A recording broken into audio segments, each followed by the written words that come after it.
Hello everybody, my name's Kodiak, and welcome back to Neo Scavenger, part 2 of 0.9945. 42B. Let's continue. I don't even know where we were. I think we've gone to DMC. Indeed. Indeed we were.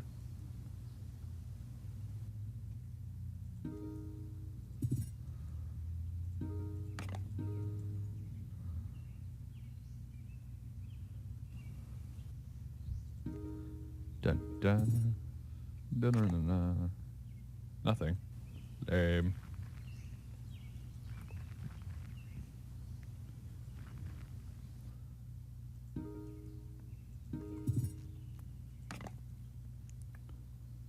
Anyway. How's it going, guys? It's good to hear.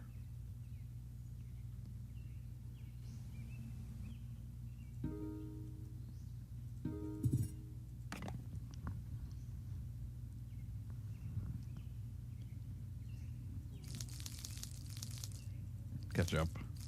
Nom nom nom. I don't know if anyone's ever tried to eat a packet of ketchup. Probably doesn't taste that good. I don't know. Somebody should totally tell me they've tried to eat a packet of ketchup. And on a scale of 1 to unenjoyable, what was it? I'm gonna guess unenjoyable.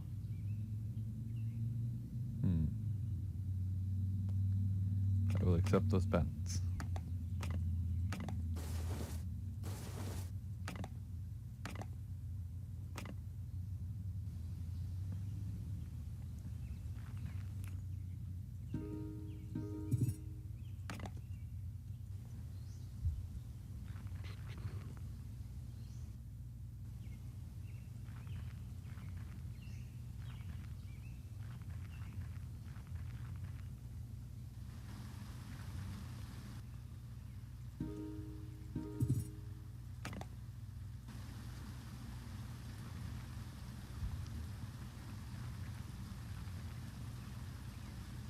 Dun, dun.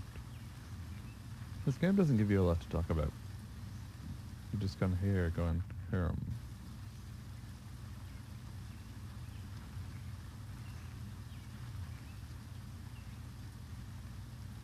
need stuff to talk about. Basic life stuff. But nah.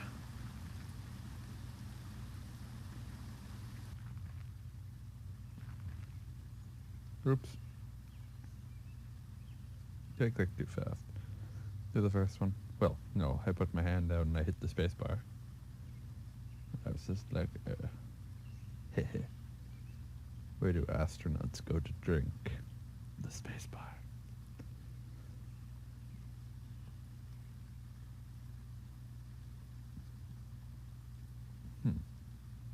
Should I read this? You know what I should do? Well, you guys read this. Set my timer if I can find my cell phone.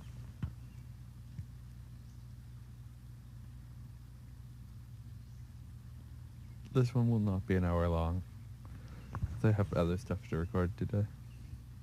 Spumblers, other stuff will be recorded today. Maybe even a new game. 35 minutes from whatever time it is now.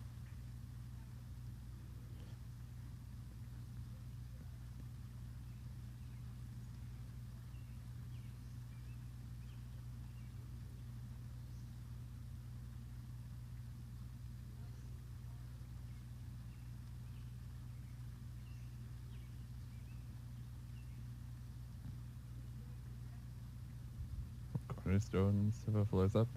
Guards watch over the street from missing sections of the building. I don't know why I didn't read the top part. Hatter acknowledges the men at the door and leads you through a surprisingly clean lobby to an old-fashioned elevator. I have a client. He starts pausing for the cage to rattle shut. Who collects heirlooms? He speaks louder over the motor. He compensates well enough in fact that I'd be willing to part with a DMC visitor pass in exchange. The elevator clunks to a halt, and the door rattles open, revealing a dark room lit by video screens and old lamps. Oh, old lamps! Run! Uh, huh. Stepping off the elevator, it feels like you've walked into the control center, built into an antique store. Baubles and relics crown the wall and tabletop, while video screens and computer consoles cast a bluish tint on handful of armed guards. Hatter crosses the room to sit at a low brewed desk, facing. No, that's broad. Facing the elevator. There is a lake. He pulls a worn road atlas from the desk drawer, about a day's walk northwest of here. Inside a building, there is a silver urn. He pages through the atlas to the map of Michigan. My guess is that you know a thing or two about getting around out there, and maybe this could be your ticket into the DMC. He pauses to look up at you. Interested? Nope. Something smells fishy. It's a trap! Something doesn't add up. You're no seasoned mercenary, but you sure are a fixer worth his salt is going to be careful with whom he contacts for work. And as a visitor pass can't be cheap, so there's no way you can be a cakewalk test. Plus Hatter approached you. Nobody walks into the town out of nowhere and gets that kind of welcome. Something doesn't wash here. It's making you edgy. I don't like this, you say, stopping short of sounding threatening. Sounds like someone's trying to set me up. That gets Hatter's attention. You hear a creak of leather as a guard tenses. He says, leaning back in a creaky chair. Turns out maybe you are worth the extra attention you seem to have garnered. He looks down at the blank spot on his desk, considering something at a moment, and starts talking at it. Your, let's call him employer, had a particular interest in you. He leans forward and starts interacting with the security console. Interested enough to open this urn contract with express instructions that it only be assigned to you. Said I'd find you trying to enter a DMC. Said he'd front the cost of the visitor pass if I got you to do it. He finishes a keystroke, then gestures towards the wall monitors. One of the monitors switches to a view of this room, with a cycling time code in the lower corner. After a few seconds of fast forwarding, it switches to the real-time playback. There's standing where you are now, a black mass about the size of a man, talks of Hatter. The details seem to be glitchy, as if there was some dark colored static distorting the signal, but only around the figure. What's with the censoring, you ask? Dunno, he says. Look normal in person. Must be some sort of EM interference. The discussion is short, punctuated by the figure handing Hatter a small object, and leaving. As a rule, I don't disclose client info like this. He stops the video, but you seem like a decent type. More to the point, resourceful, and while money talks, I'll take competent operators over cash any day. He reaches into the drawer and pulls out a small black wristband. The pass is yours. I'll keep my ear to the ground for any of the info on this Reaper fellow, and let you know. And hey, he says, before letting go of it, maybe you come around again when you're looking for some work. They still don't have that. A lot of people would want that. Like, it would be cool, moved, to go in and get jobs, but you can't. It's lame. On many accounts. Let's see if the right 10. Continue. You cross the muddy street towards the old flophouse. See if Hatter is available. Hatter's guard informs you that Hatter's on important business right now. Won't be back until tomorrow. We'll come back tomorrow. Gas mask.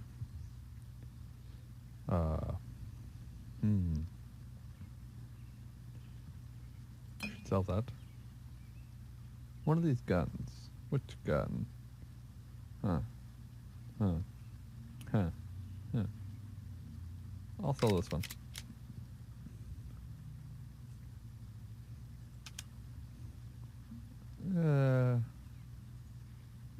Yeah. Because it's very rare that you find a full quality gun. But it's even rarer that you find one of these. Short of getting it from a DMC card. And they don't like to part with their guns. They're not friendly. I swear. They try to be your friend, but then they shotgun you a question. Like, blood out! References to a previous video. That previous video was my first video. I found it funny. I don't think anyone else did, but it was funny. Maybe I can get one of those shotguns. We're here! Navigating the twisty maze of shacks and tarp shelters, Detroit's massive walls stand as a constant backdrop to the east. When did they get giant walls? I like how it still has power. Anyway, easily half a dozen stories high, probably almost as thick. The city walls are an impressive sight to behold. Armed towers bristling with surveillance arrays stand at regular intervals, keeping watch over the sprawl and likely the city within. Before you, giant visit screens on the 3 gatehouses flash, instructions about pass requirements and the threat level as flocks of people stream into and out of the gates. You take your place in the line. That is a truck. Wish I could get a car. At the front of the line, the guard motions you closer. A moment of pregnant silence precedes a satisfying chirp and the monitor flashes. Visitor pass 96MAA10816 authorized. The guard ushers you forward, and you begin down a longish stretch of empty corridor, line of harsh. I don't know if it's xenon light. I think it is. That's Xeno, so xenon. Lighting. Beyond the opening at the other end, you see throngs of activity and the flicker of busy signage eclipsed by passing people. There's new stuff. Where is it? I was promised new stuff. The Red Gnome is an exception. I've never read this. We're gonna read it together. I always skip through it too fast. The Red Gnome is an exception in an already exceptional city. Situated on a busy corner in Gate 11's Neon Alley, the single-story streamlined diner defies and densely packed high-rises and elevated roads around it. Facts of adjoining buildings seem to grow over the diner, using the precious space above its roof. Wow, that's creepy. It seems almost untouchable in an otherwise claustrophobic warren of glittery skyscrapers and paperwork overpasses. But even before entering, you sense there is something unusual about this place. It doesn't help that in front of the diner, authorities have cornered off some sort of accident. By the looks of it, a bag lady was hit by a bus. Jesus. A few meters away, a man in an apron scrubs fresh spray paint off the diner's tire. It's hard to tell, but it looks like to be a cross in the word repent. That doesn't seem to deter anyone's hunger, though a line snakes out from a takeout window under a sign boasting real soul food, real meat. I want to find the new stuff. Pushing through the stainless steel doors, a rush of warm, greasy air fills your nose, replacing the damp coolness from outside. Your stomach urges, almost instantly, in anticipation of whatever you smell in the grill. The decor is somewhat less inviting. However, despite a number of lights, most of them seem incapable of dispelling the dimness in the space. A sepia-stained curio along the walls seems to capture more of the creepy awkwardness of the diner's history than nostalgia. Padded stools line the long countertops, and booths run the length of the outer wall, sporting ripped vinyl benches. A stark pattern of 1-inch tiles dot the floor. This is a big city. Could they not fix the seat? Like, it's just a rip. Anyway, not surprising in retrospect that the takeout line was so long. Still, an open seat and a warm meal are promised land compared to eating condensed soup in the rain. You shove your stuff into an empty booth and start paging through the laminated menu. I'm glad the laminated menu is 3 recipes long. What are we flipping through? The fucking wine rack? Wine selection. Or is this the only 3 meals he thinks like, oh, I'll eat these? No. Eat all the meals. I demand, like, more meals. Like I said, demand. And if the dev of this game ever watched this, I'd be like, I love your game. Please. Please don't stop updating it and finish the game. I would never be like, oh, I demand more stuff. We're gonna eat fried chicken. For once, fried chicken might be the healthiest thing for you. After days in the wild, a little bit of body fat might actually do you some good. When it arrives, you can almost taste the greasy spices from its intoxicating scent. Forgoing utensils, you dive into the chicken, and it slides easily off the bone into your gullet. The mac and cheese is rich and creamy, and the beans and rice feel like it'll fill your stomach for days. If paradise was a dish, not ditch, it'd be fried chicken in front of a starving scavenger. I'm bad with S's, in case you haven't noticed. S, C, yeah. I like how I'm just like pointing these things out, like, make fun of me. You lean back and let out a contented sigh. For once your stomach is full, the air is comfortable, and there is no rain on your head. Your server comes by the table, leaves a receipt, and carries off your tableware. Just carried out the table. Someone just served you.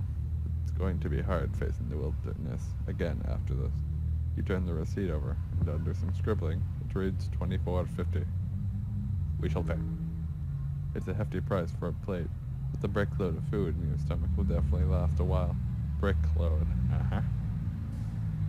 Plus, there aren't a lot of chickens running around in the wilderness, let alone deep fryers. Must be some sort of vertical farming around here. No room for anything but.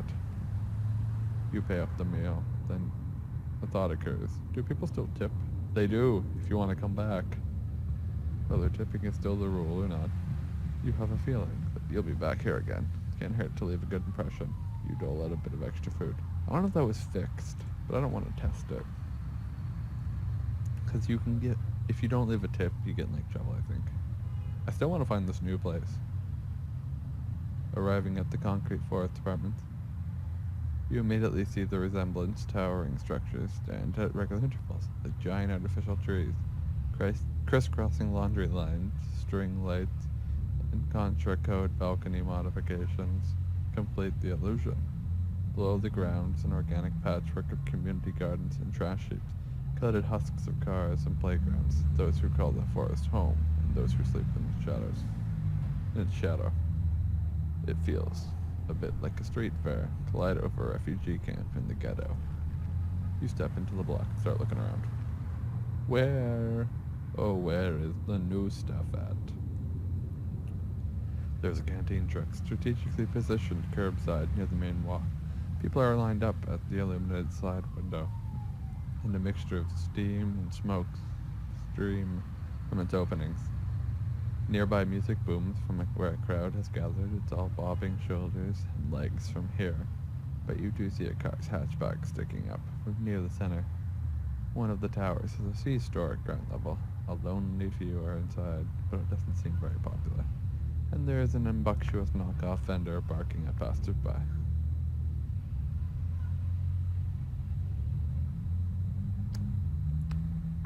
Imbuctious?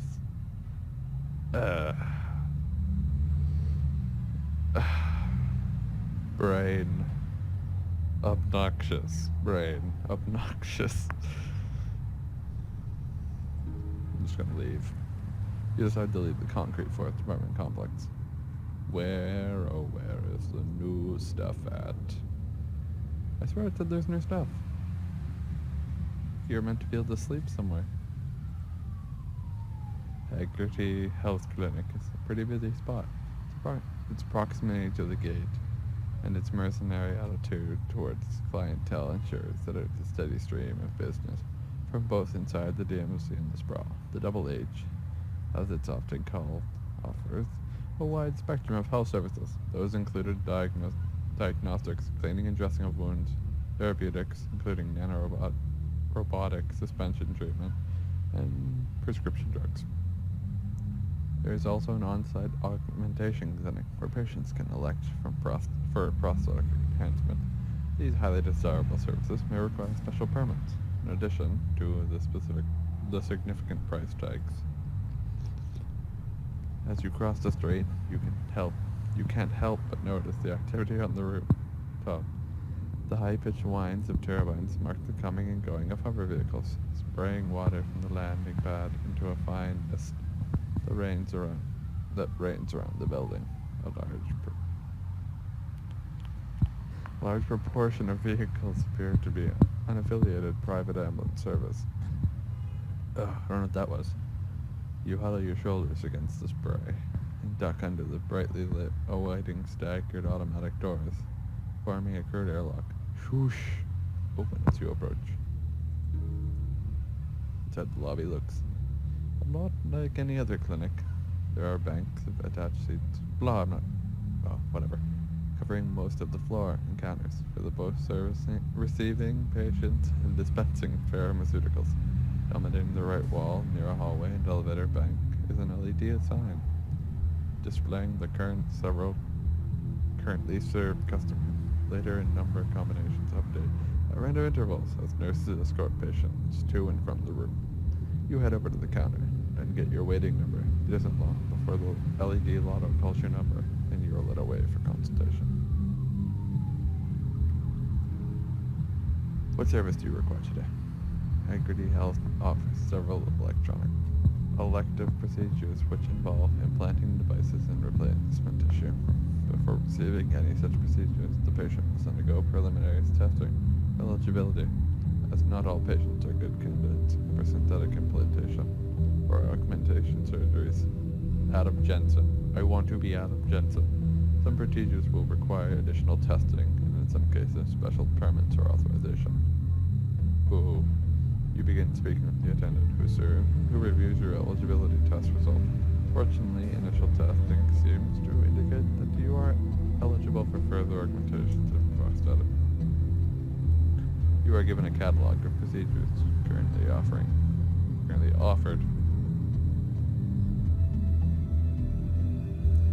Alright, enough of this. You decide to leave the clinic. Back for food. Hello again. Thankfully, there is no roadkill this time.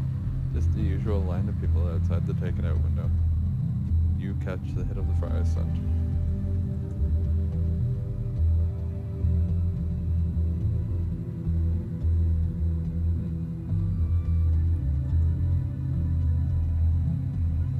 I've already read that.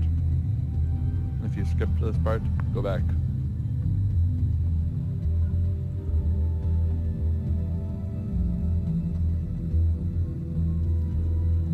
Hear me say aloud reading. You should go back. We need to read this with new. In true diner fashion, you don't have to wait long. For your plate, it arrives hot, the aroma of gravy, cornbread, and beef, carried by the thin wisps of steam. The burger is more meatloaf than patty, topped with elbow macaroni and ketchup. Ew. Why elbow macaroni? What this has to do with a Cadillac, you're not sure. But man, does it ever hit the spot as you sponge the soft food around in your mouth. You look around the room at the various photos and decor. There are some photos of the diner up there, people shaking hands for the camera, visitors, news clippings. You scoop some more gravy, slathered potatoes into your mouth. You notice a photo of the still standing diner surrounded in a smoldering rubble. In another photo, there's some sort of riot going on. An earlier shot of the same scene is above. Soldiers are taking shelter from the throng of angry civilians. And yet another, an abandoned parade is roped off in police tape. The decor seemed weird upon entering. It's downright dark now. You take another look around the diner, half expecting to find you're being watched. But nothing seems amiss. Just a few folks minding their business, reading a paper, or looking out the window.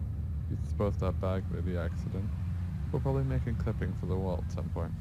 Shaking your head, you finish your meal and admire the healthy roundness of your belly. For once, your fatigue seems to be of overeating, and it's wonderful. Sensing you finish, the waiter comes back. With a notepad, scribbles a bit and informs you that it'll come to $32.50. All right. It's one of the pricier meals, but you suspect getting real beef from the city is a tall order. And judging by the business this place is doing through takeout, it doesn't have much competition. At least not out here. At least not here. Out here. Yeah, I was right. Haha. Between Core City and the walls. You pay for your meal. Then a thought occurs. Do people still tip? They do. Whether tipping is still a rule. Oh, that's still the same one. To Core City. Where is the new stuff? Huh. Merging the line of people and vehicles, you make your way through the exit tunnel into the muddy tent city of the sprawl. Sprawl. Well, phone. That was unnecessary. Excuse me as I slightly look into this. Skype notification. What want? Now everybody knows one of my Skype friends. Add him on Skype. He'll enjoy it.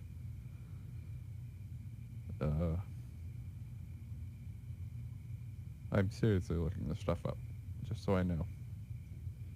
Like a general direction. Because maybe I can show off something new.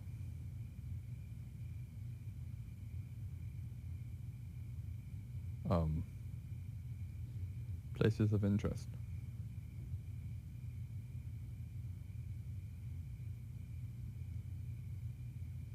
Where's this?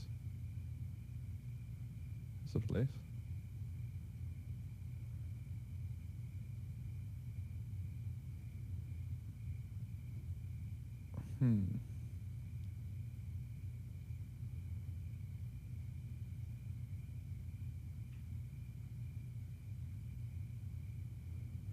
Oh, I'll just walk around a bit from my free hand. Look in here. Oh, no, hasn't changed. We'll sleep. While I read.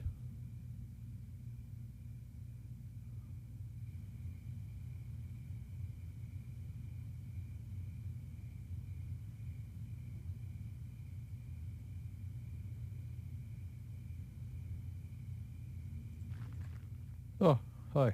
How's it going?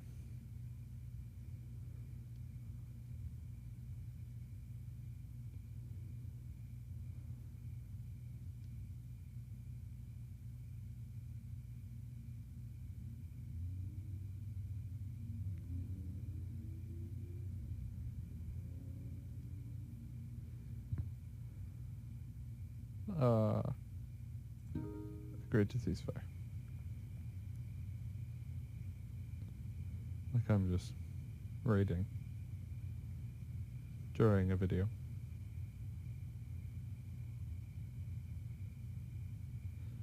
It's meant to be like a place where you can sleep. No.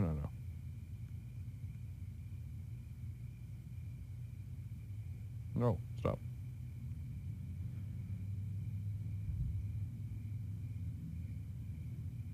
Alright, whatever. I'll just read about it after. Mind me as I've wasted half this video. And you people had to watch it. How rude of me. I'm sorry. So very sorry. Who is it? What is it? Thing that is here trying to eat my face? I should check my timer. See how much of my time I wasted. Wow. Sorry about wasting like 3 or 4 minutes. I feel so bad. It's because I am bad. Bad at video games.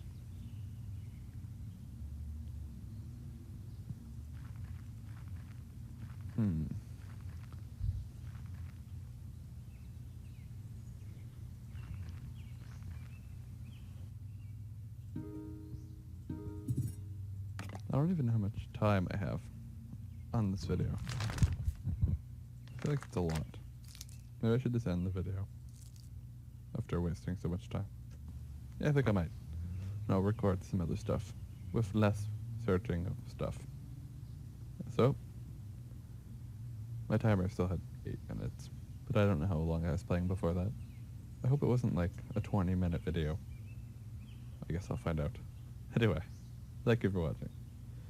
My name's Kodim Kodiak. Like, favorite, subscribe. Do that if you want. Well, what I had to say. You can also subscribe if you want to get notifications when I do new videos. It'll help you. You won't have to come back just to search if there's new videos. It'll tell you. Technology. Anyway, thank you for watching. Have a good day, guys. And girls. And aliens.